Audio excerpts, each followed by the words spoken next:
Irmãos, vamos meditar hoje um pouco no capítulo 5 do livro de Romanos. Nós vamos fazer uma leitura inicial do verso 1 ao verso 11 e ver o que o Senhor tem para nós nesta leitura. Romanos capítulo 5, a partir do verso 1. Amém? Diz assim a palavra do Senhor: justificados, pois, mediante a fé, temos paz com Deus, por meio de nosso Senhor Jesus Cristo. O primeiro ponto aqui que nós temos que destacar é uma das bases e um dos fundamentos da nossa experiência com o Senhor: a justificação pela fé. É muito importante nós estarmos sempre sendo tocados pelo Espírito com respeito a essa realidade, para que não nos enganemos no que diz respeito à nossa aceitação diante de Deus. Porque a nossa carne, irmãos, ela é voluntariosa em todos os aspectos, inclusive no aspecto espiritual, se eu posso colocar com essas palavras. Isso significa que muitas vezes a nossa carne, com toda a sua boa intenção, vai querer ser justificada por aquilo que faz, por aquilo que apresenta, se esquecendo desta verdade que acabamos de ler aqui no primeiro versículo. A nossa justificação, e se pudesse substituir essa expressão para aceitação diante de Deus, vem mediante a fé. Justificados mediante a fé, por intermédio da fé. Por que esse ponto está sendo abordado aqui? Porque Romanos, ele é a carta que fala sobre o Evangelho de Deus. Todas as cartas escritas por Paulo vão abordar o Evangelho, mas Romanos parece que mostra a glória de Deus por meio do seu Evangelho. Tanto é que no capítulo 1, o Espírito de Deus, através de Paulo, nos diz assim: não me envergonho do Evangelho, que é o poder de Deus para a salvação de todo o que crê. Então, a carta é aberta com a palavra Evangelho. E ela é encerrada revelando a pessoa de Cristo, nos mostrando que tanto o Evangelho, como então o fecho da carta ali, a pessoa de Cristo, são uma só coisa. O Evangelho significa as boas novas. E quais são as boas novas? Deus amou o mundo de tal maneira que deu o seu Filho unigênito. E olha aqui, vamos pegar esse texto que eu estou falando de João, capítulo 3, a partir do verso 15, e vamos fazer uma conexão com o que nós estamos estudando aqui. Deus amou o mundo de tal maneira que deu o seu Filho unigênito para que todo o que nele crê. E o que nós estamos lendo aqui? Justificados mediante a fé. Todo aquele que crê em Cristo, então, é justificado por esta fé. Aliás, a palavra fé tem um significado muito belo. Significa estar unido a. É isso que significa a palavra fé. Às vezes a gente pensa assim: fé é crença. Quando eu falo de fé, é que eu creio. Não apenas isso, é muito mais profundo. Quando o Espírito Santo, através então aqui do idioma grego, que o Novo Testamento foi escrito no idioma grego, trouxe essa palavra fé, o significado dela no nosso idioma significa estar unido a. Então, quando eu digo assim, eu tenho fé em Cristo, eu estou dizendo, eu estou unido a Cristo, né? Então, aqui diz que nós somos justificados, nós somos aceitos diante de Deus mediante a fé. E essa fé em Cristo e a fé do Filho de Deus traz o quê? Tem como consequência, temos paz com Deus. essa expressão ter paz com Deus, ela é muito simples, porque há muito temos ouvido sobre ela. A palavra diz que nós nos tornamos inimigos de Deus por natureza. Se você quiser, nós podemos voltar um pouquinho aí. Abra aí a sua Bíblia em Romanos capítulo 3.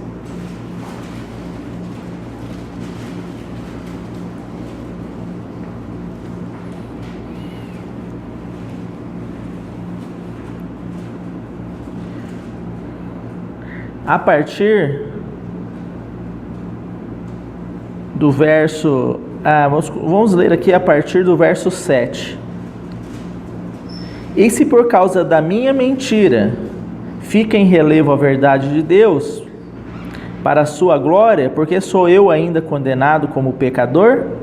E por que não dizemos, como alguns caluniosamente afirmam, que o fazemos? Pratiquemos males para que venham bens? A condenação destes é justa. Agora veja aí a partir do verso 9. Que se conclui? Temos nós qualquer vantagem? Paulo está falando aqui com relação aos judeus, tá? Dizendo assim, nós judeus temos alguma vantagem sobre os gentios? É o que ele está falando. Não, de forma nenhuma. Pois já temos demonstrado que todos, tanto judeus como gregos, estão debaixo do pecado. Como está escrito, não há justo, nenhum sequer. Não há quem entenda, não há quem busque a Deus. Todos se extraviaram, a uma se fizeram inúteis. Não há quem faça o bem, não há nenhum sequer. A garganta deles é sepulcro aberto. Com a língua urdem engano, veneno de víbora está nos seus lábios. A boca eles a têm cheia de maldição e de amargura. São os seus pés velozes para derramar sangue. Nos seus caminhos há destruição e miséria. Desconheceram o caminho da paz.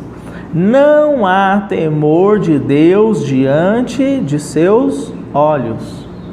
Irmãos, guardem essas expressões, porque o Espírito Santo está falando sobre cada um de nós.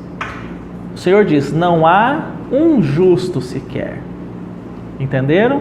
Por isso que lá, agora voltando um pouquinho de novo para o capítulo 5, é dito que, mediante Cristo, pela fé em Cristo, nós atingimos paz com Deus. Porque antes, naquela condição da qual nós lemos anteriormente, caídos, pecadores, pés velozes para derramar sangue, inúteis, todos se extraviaram, essa era a nossa condição de inimigos. Eu não sei se os irmãos perceberam no que nós lemos, mas ali diz que a nossa língua urde veneno como de víbora.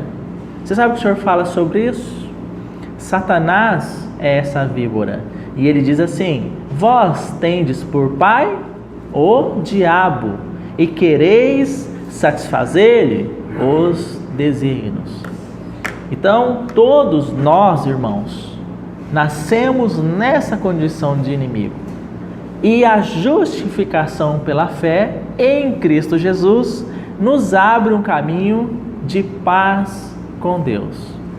Eu estou frisando isto porque muitas vezes, na nossa mente, nós tendemos a ir por outro caminho para ter paz com Deus. Qual é o outro caminho? O caminho é as minhas boas ações. O caminho é a minha disciplina de oração, de leitura da palavra. Irmãos, são todas coisas excelentes que nós devemos fazer. Nós devemos ter comunhão com a palavra. Nós devemos ter uma vida de oração. Mas não são essas coisas que nos traz paz com Deus, que nos fazem aceitáveis diante do Senhor. O que nos faz aceitáveis diante do Senhor, que nos traz paz com Deus, é a fé em Cristo Jesus e na obra que Ele consumou. Irmão, por que é tão importante a gente salientar isto mais uma vez. Estou sendo tocado nesse aspecto. Porque nós temos um acusador que nos acusa de dia e de noite. E o sangue do Senhor, quando diz lá que nos purifica de todo o pecado, esse sangue do Senhor que foi derramado, que é então a base desta paz com Deus, o sacrifício do seu Filho, é um sangue que é para satisfação do nosso Deus.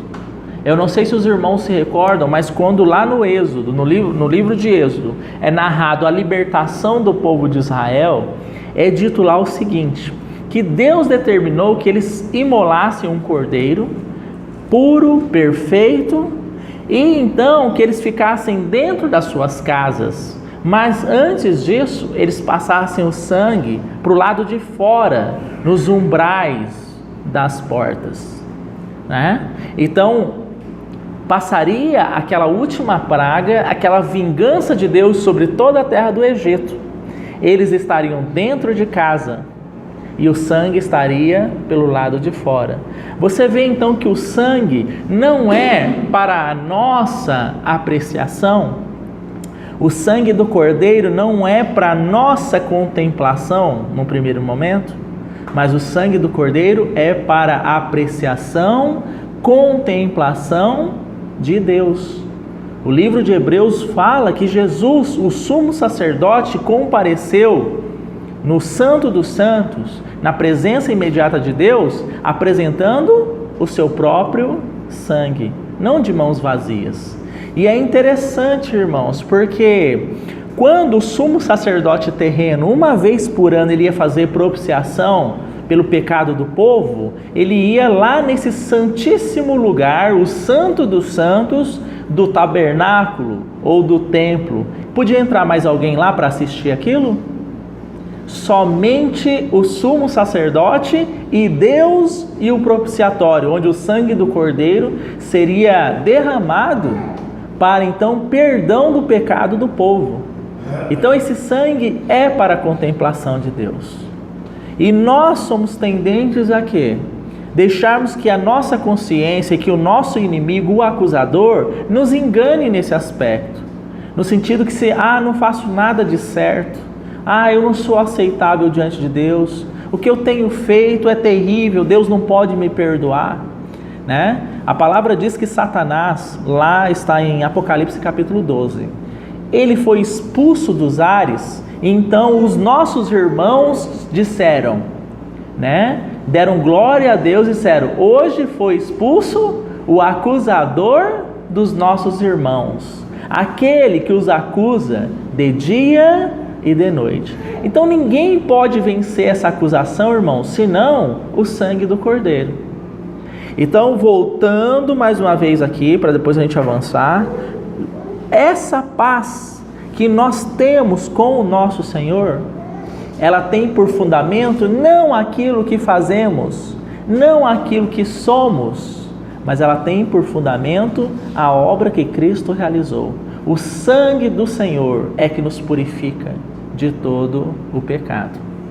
Nós temos tão somente que tomar posse deste sangue e desta obra realizada, para que a nossa relação diante do Senhor esteja adequada.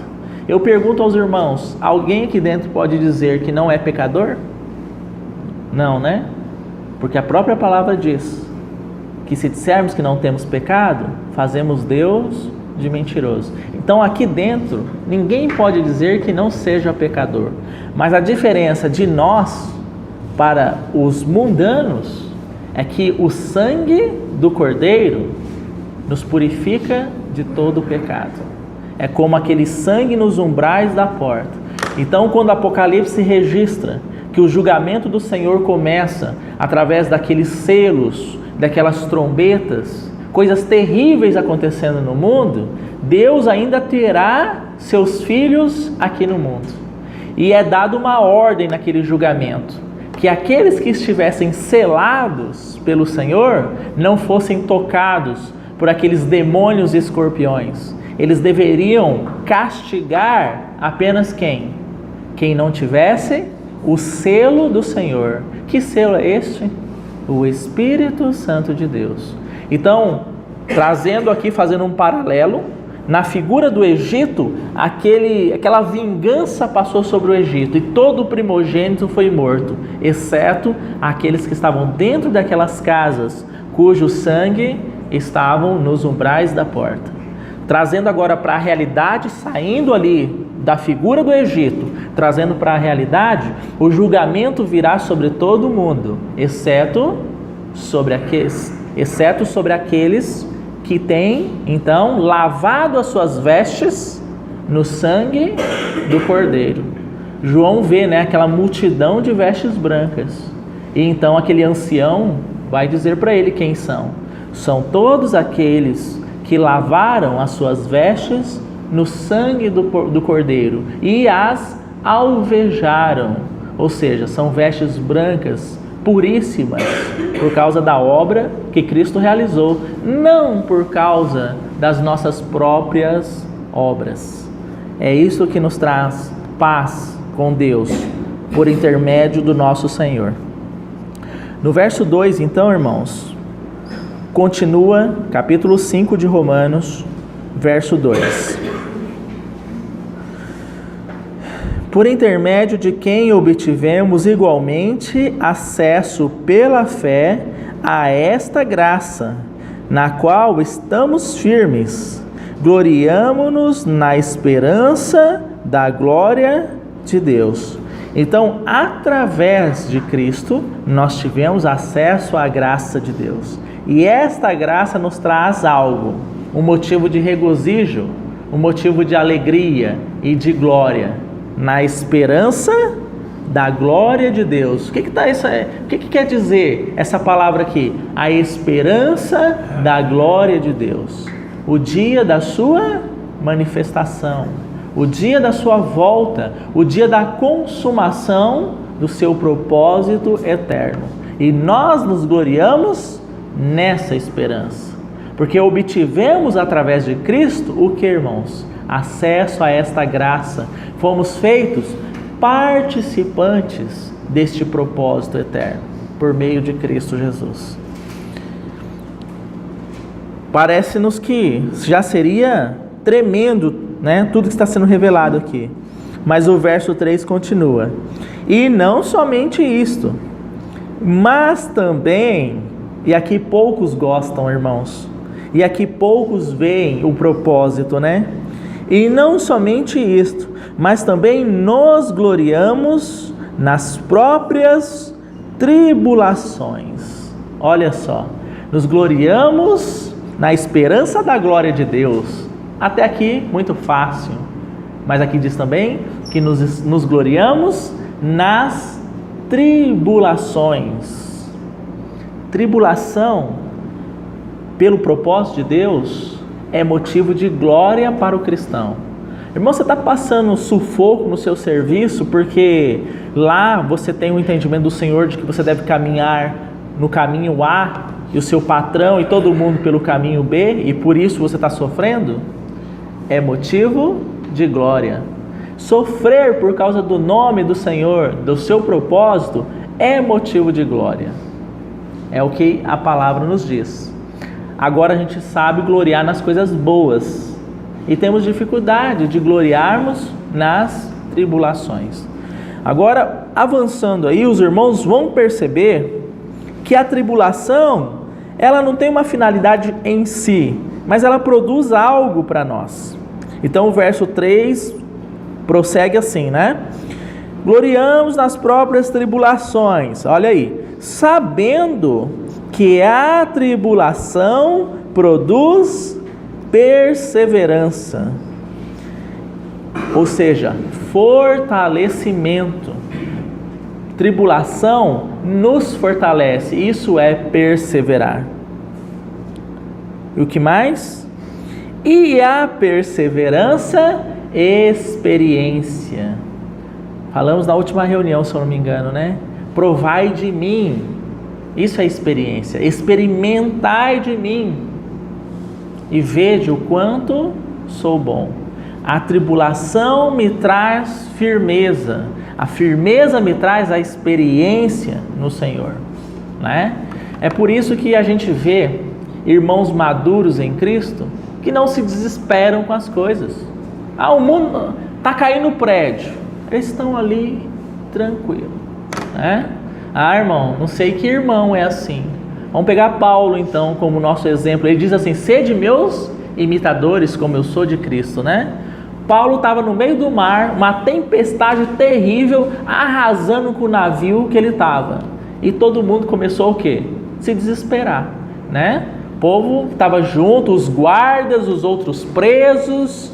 O povo foi à loucura, porque viu que a morte era certa. Mas aquele Paulo diz assim: o Deus de quem eu sou e a quem eu sirvo me disse que nenhum de nós aqui vamos nos perder, todos nós vamos nos salvar. Irmãos, tinha gente que não sabia nadar, vocês acreditam nisso? Lá no meio do navio, tem aqui uns irmãos que eu sei que não sabem nadar, né? A minha mãe, eu não sei se outros irmãos, a irmã Fátima. Então você já pensou nisso? Se para quem nada já era impossível, imagina para quem não nada. O Jamerson também, né, Jamerson? Não sabe nadar não, né? Mais ou menos, né? Mas o fato é que as tribulações vivenciadas por esse irmão produziram perseverança. E a perseverança produziu o quê? Experiência. Ele sabia que aquele Deus que havia dito a ele que ninguém se perderia, cumpriria a sua palavra. Sabe o que ele diz? É necessário que a gente coma alguma coisa, que nos alimentemos. Irmãos, eu não sei vocês, mas quando eu estou preocupado, a última coisa que eu penso é em comer. Some a fome, né? E ele está lá no meio, o navio jogando para um lado, para o outro, arrebentando nas pedras. Eu imagino que fosse um tornado, alguma coisa assim, super violento mesmo. E ele falou: vamos sentar para comer? Pegou a comida, deu graças, né? Então, experiência. Ele conhecia o Deus de quem ele era, o Deus de quem eu sou e o Deus a quem eu sirvo. Esse irmão foi amadurecido, me permita ser um pouco insistente aqui. Ele foi amadurecido de que forma, irmãos? Na base da tribulação, que deu a ele firmeza, fortalecimento, que deu a ele experiência, conhecimento de Deus. Está vendo que a tribulação, ela tem uma finalidade? Então, se você está passando por tribulação, se eu estou passando por tribulação, entendamos isso da parte do Senhor. Tribulação também é gloriosa, também produz glória, também produz resultado no aspecto da edificação. E eu me arrisco a dizer, irmãos, que a tribulação é mais eficiente para isso, para o amadurecimento espiritual, do que a bonança, do que a calmaria. Cristão que é acostumado com muita calmaria é cristão fraco. Qualquer coisinha que acontece já está escandalizado já, né? Agora, cristão experimentado na tribulação, ele tem fortalecimento, né? Vamos continuar. Verso 4. E a perseverança, experiência. E a experiência, novamente aí a palavra esperança. Guarde um pouco aí o capítulo 5. Vamos avançar um pouquinho aqui no livro de Romanos, no capítulo 8.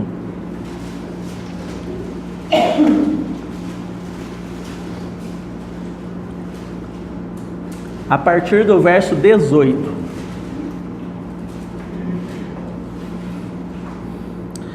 Porque para mim tenho por certo que os sofrimentos do tempo presente não podem ser comparados com a glória a ser revelada em nós. Os sofrimentos não se comparam à glória. Está vendo que naquela corrente que nós estamos analisando lá no capítulo 5, começa na tribulação e termina onde? Na esperança. Apenas trocando aqui a palavra esperança por glória que há de ser revelada. Isso é a esperança de todo o cristão. Vamos colocar só mais um texto para a nossa meditação, não precisamos ir lá. 1 Coríntios capítulo 15. Acho que o irmão Valdecir estudou esse texto conosco há 2 domingos atrás. Lá diz assim: Se nós esperamos de Cristo apenas para essa vida, somos os mais miseráveis, infelizes de todos os homens. Quando o Espírito de Deus está traçando essas palavras através de Paulo, o que ele está dizendo? A nossa esperança não está só em Cristo, somente para esta vida, só que muito mais. A nossa esperança está na sua volta. Porque lá naquele texto, Paulo vai evoluindo até o ponto de dizer assim: o corruptível, que é o nosso corpo, será transformado em incorruptível. Essa é a nossa esperança, estarmos unidos com Ele eternamente. Então, só voltando aqui, a tribulação, perseverança, a perseverança, experiência, e todos eles vão culminar aonde? Na esperança, na glória que há de ser revelada na vinda do nosso Senhor, né? Vamos retornar para Romanos capítulo 5.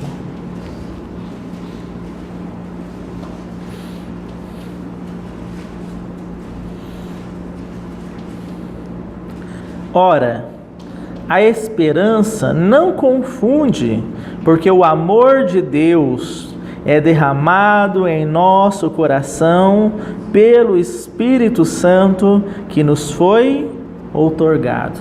Então, nessa pequena seção que nós lemos, nós vemos a Trindade Santa trabalhando para a satisfação do propósito de Deus. Começa lá no verso 1, Jesus Cristo.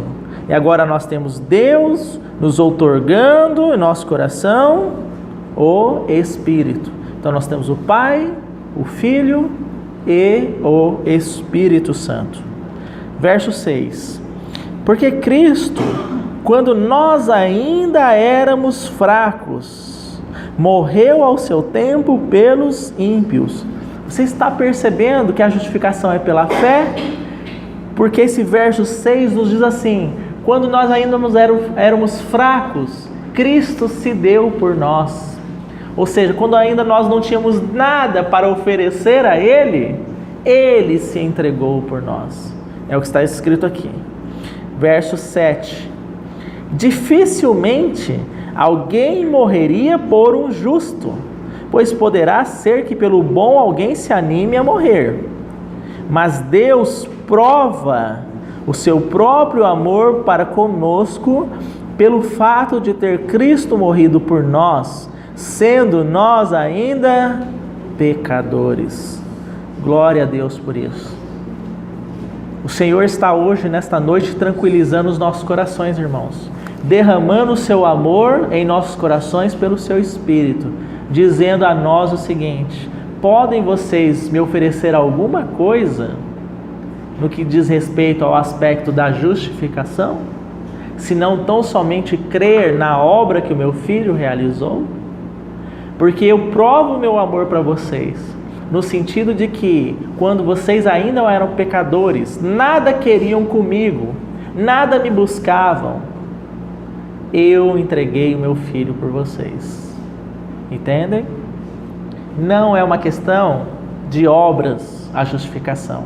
Não é uma questão de quanto nós oramos, de o quanto nós lemos a Bíblia, de quantas reuniões nós vamos. Irmãos, nós precisamos ser libertados disso. Precisamos entender o seguinte: qual é a motivação de estarmos aqui hoje? Muitas pessoas se reúnem por medo de ir para o inferno. Eu tenho que ir porque senão Deus vai me castigar, vai tirar as coisas que eu gosto. Então eu vou orar bastante, eu vou ler bastante a Bíblia, eu vou nas reuniões. Isso é muito triste, irmãos, porque embora, repito, essas coisas sejam necessárias, elas não são a base da nossa justificação. Elas não são a base da nossa paz com Deus. E às vezes a nossa consciência nos acusa de dia e de noite quando ela se depara com o nosso velho homem. Todos os dias nós temos que conviver com o nosso velho homem, reivindicando o quê? As coisas da carne. Faz isso, satisfaz aqui, busca ali que vai ser o melhor para você. E aquilo nos traz peso, irmãos, porque nós sabemos que este não é o caminho do Senhor. Se nós não formos fortalecidos nessa paz que é produzida mediante a fé, o que vai acontecer? Viveremos uma vida frustrada, embora cristãos, mas não com uma consciência que não nos permite entendermos que somos aceitos por Deus, não por aquilo que nós fazemos, mas por causa daquilo que o Filho de Deus fez por nós. Os irmãos entendem? Todos os dias é essa luta, de manhã, de tarde, de noite, no levantar e no adormecer.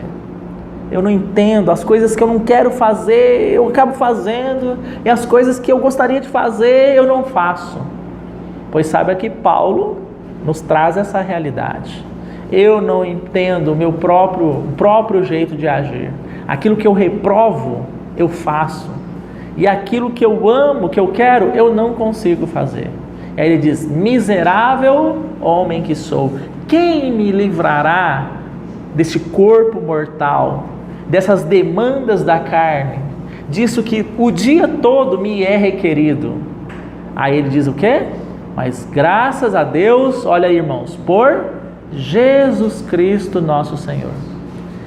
É a vida do nosso Senhor que nos trará esta alegria, este refrigério e esta paz, de que somos aceitos, temos paz com Deus, mediante a fé nele, e não naquilo que temos visto, daquilo que temos percebido pela nossa consciência. A fé, deixa eu colocar esse último detalhe, ela vai muito além da nossa consciência, irmãos. A fé, ela é produzida inicialmente no nosso espírito. Nós não sentimos, nós não vemos. Essa fé é produzida pelo Espírito de Deus no nosso espírito. É o que está, aliás, em Romanos, capítulo 8. Pois o Espírito de Deus testifica com o nosso espírito que somos filhos de Deus. Está vendo? Não é a nossa testificação, não é a nossa consciência, mas é no trabalhar e na obra do Espírito de Deus.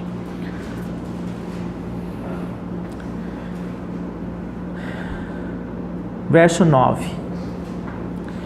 Logo, muito mais agora, sendo justificados pelo seu sangue, seremos por ele salvos da ira.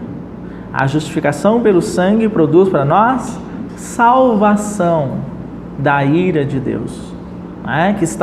O mundo está destinado a essa ira, não mais nós, os filhos de Deus. Irmãos, entendam que estou falando aqui no aspecto de justificação. Em outra oportunidade falaremos no aspecto do desenvolvimento da salvação. Eu penso que se eu tratar desse assunto junto aqui, irá confundir. Então você precisa entender que quando eu digo o sangue nos purifica de todo pecado, somos salvos da ira de Deus, não haverá mais juízo sobre nós, está se referindo à salvação do nosso espírito. E então a justificação por esta fé. Agora, quando eu toco no aspecto responsabilidade dos filhos, com a graça que nos foi outorgada, nós temos sim questões de disciplina do Senhor para aqueles filhos irresponsáveis. Mas não podemos misturar os assuntos. E isso faz a maior confusão na cabeça dos cristãos. O cristão pensa assim: se eu pecar, eu vou para o inferno, eu perco a minha salvação. Por quê? Porque não há um entendimento claro do que significa justificação pela fé, outorga do Espírito de Deus e desenvolvimento da salvação. Uma coisa é salvação, outra coisa é desenvolvimento desta salvação. Nós seremos cobrados se não desenvolvermos a salvação que Deus, pela sua graça, mediante a fé e pela obra que Cristo fez, nos concedeu gratuitamente em seu Filho. O assunto que Romanos está tratando, ele está tratando do quê? Da nossa justificação, da nossa salvação mediante a fé, e não do desenvolvimento desta salvação. Não é o que nós estamos falando aqui, tá?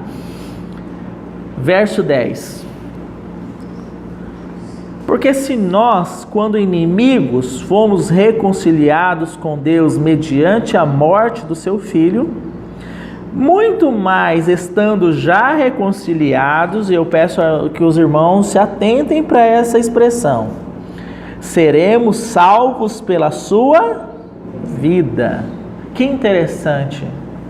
Aqui o Espírito de Deus fala de salvação em seu duplo aspecto. Qual é o primeiro aspecto? Nós éramos inimigos e Deus provou o seu amor dando o seu Filho para nos salvar quando ainda éramos pecadores. Por Ele, pelo seu sangue, somos salvos da ira de Deus. Justificação. Mas aqui ele entra com outro aspecto. Estando já reconciliados, já temos paz com Deus, fomos unidos a Ele, agora seremos salvos pela sua vida. Isso significa o que, irmãos? Amadurecimento. Dia a dia, a vida de Deus em nós vai produzindo libertação de quem nós somos, naturalmente, né? Então vamos pegar aqui, ó, esses dois copos, eu não sei, são transparentes, eu acho que os irmãos não vão conseguir ver. Mas aqui nós temos um copo pela metade. Digamos que a água então seja a vida de Deus, e a parte vazia é o meu aspecto natural. À medida, então, uma vez já fui salvo, porque já tem vida aqui dentro de mim. Mas todos os dias, Deus vai acrescentando, derramando o seu amor e acrescentando mais a vida do Senhor. Isso significa que quanto mais vida de Cristo temos, menos espaço temos para a nossa própria vida. É por isso que o Senhor Jesus diz assim: aquele que ama a sua vida, perde. Por quê? Porque nós somos salvos, já estando reconciliados, somos salvos pela sua vida. Mas se eu amo a minha vida, se eu me agarro nela, como Jacó fazia, o agarrador, né? Se eu me agarro à minha vida, amo ela, não abro mão de nada que ela me proporciona, o que está acontecendo? Eu estou atrasando esse processo. A vida de Cristo não pode ir tomando o meu ser na sua plenitude, porque eu amo a minha vida, e isso vai me trazer perda. Aquele que ama a sua vida, perde. Mas aquele que aborrece a sua vida, e tem uma expressão muito importante, por minha causa. Porque tem gente que vive uma vida aborrecida, detesta a sua própria vida, mas nada tem a ver com o Senhor, né? Então esse ganha, esse vive, esse tem frutificação, né? Então essa expressão, voltando aqui agora a nossa atenção para o verso 10, já fomos reconciliados, agora o Senhor vai começar a nos libertar de nós mesmos. Em outras palavras, já fomos reconciliados, então fomos libertos do mundo. Mas agora Deus precisa libertar nós de nós mesmos. É nosso último grande cativeiro, irmãos. Com o povo de Israel foi assim. Eles estavam aprisionados no Egito. Foram libertos do Egito. Cruzaram o Mar Vermelho, o mar fechou, tinha volta para eles? Para o mundo, que é uma figura o Egito é uma figura do mundo, não tinha mais volta. Era dali sentido Canaã. Então Deus tirou eles do Egito. Só que tinha um problema, que o Egito não tinha saído de dentro deles. Por isso eles murmuravam, por isso eles aborreciam o Senhor, por isso eles diziam assim: lá no Egito a gente tinha o que comer, a gente tinha carne lá, e Deus nos trouxe para morrer nesse deserto de fome, né? Então o Egito estava dentro deles ainda. Então aqui esse verso 10 traduz isso: já fomos reconciliados, fomos libertos do mundo. E agora o Senhor precisa libertar o quê? A gente, né, de nós mesmos, o que está do mundo em nós, precisa ser expurgado, precisa ser expulsado de nós. Só que isso não acontece, irmãos, do dia para a noite. Isso é um processo para toda a vida. E aí eu pergunto, vem de nós? Já estando reconciliados, muito mais agora seremos salvos pela sua vida. Isso parece tão teórico, mas de teórico não tem nada, irmãos. Isso é prático. Todos os dias você convive com o Espírito de Deus e com as demandas da sua carne em você. Todos os dias. Ou não? Ou você não passou pela sua cabeça não vir nessa reunião hoje, ficar assistindo a final da Copa do Brasil, estirado no seu sofá, né? As irmãs já reclamaram, para elas isso não interessa, né? Mas tenho certeza que para as irmãs também, nossa, não, minha cama agora está tão atrativa.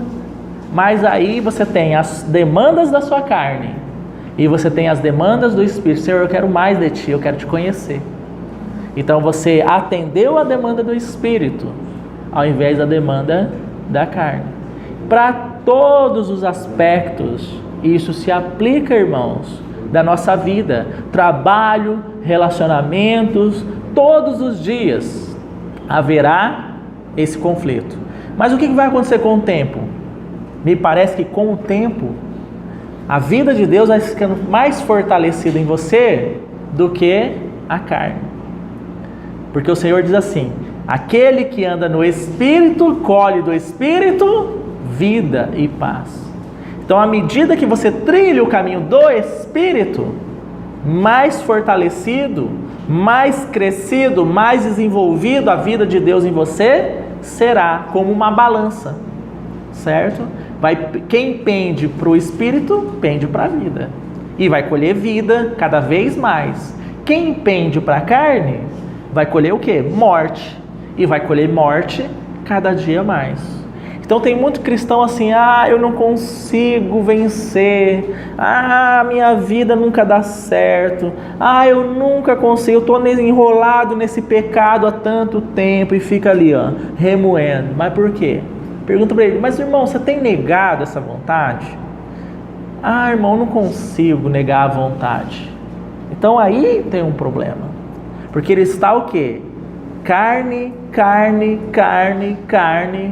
se alimentando da sua própria carne, dos seus próprios desejos, da sua própria concupiscência.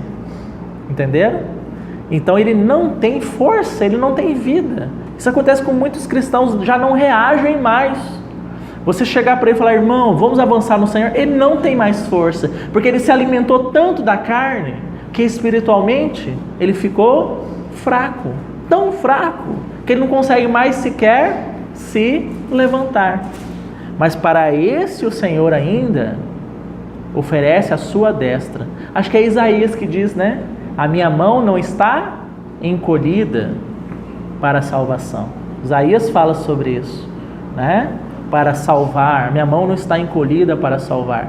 Então o Senhor está com a sua destra estendida para todos nós, né? Vamos continuar aqui, verso 11. Vamos encerrar no verso 11.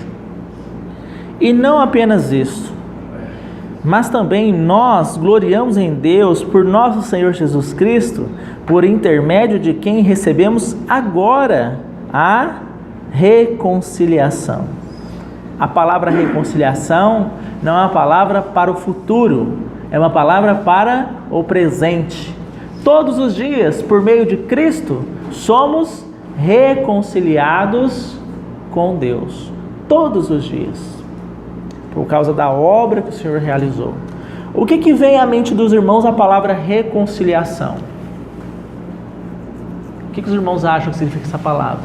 Pensa aí, irmão. Não é? As irmãs brigaram com o marido. Agora precisa o quê? Reconciliar.